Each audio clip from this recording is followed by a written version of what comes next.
My name is Alex, and I am 14 years old. I live in a small house with my mom, dad, and little sister Mia. Most of the time, I get along well with my family. My mom is kind and hardworking. She cooks delicious food, helps me with my homework, and always knows how to cheer me up. But sometimes we fight. And when we fight, it feels like the whole world is falling apart.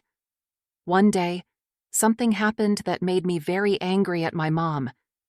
It all started when my school announced a science fair.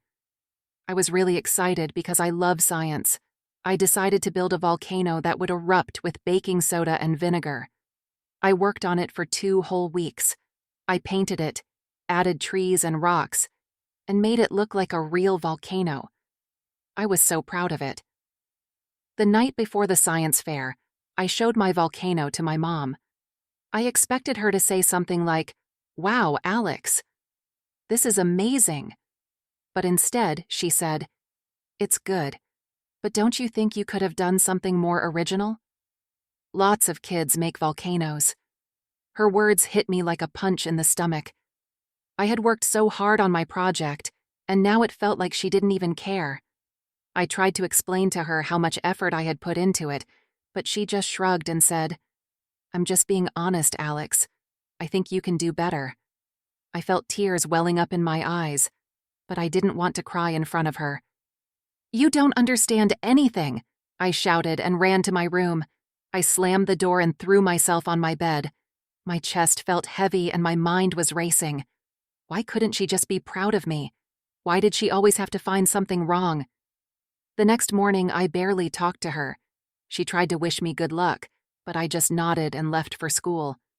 At the science fair, I set up my volcano and watched as people walked by.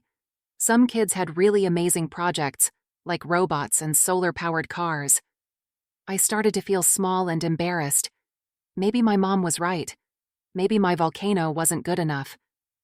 But then, something surprising happened. A group of younger kids came to my table.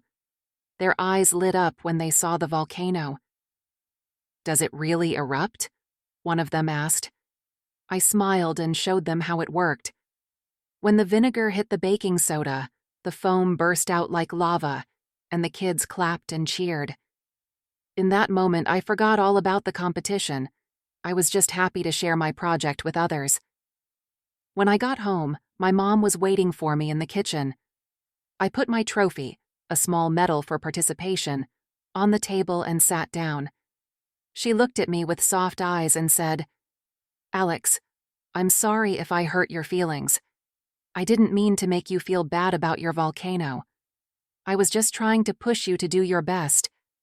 But I realize now that I should have praised your hard work first."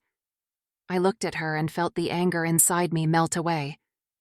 "It's okay, Mom," I said. "I was really upset.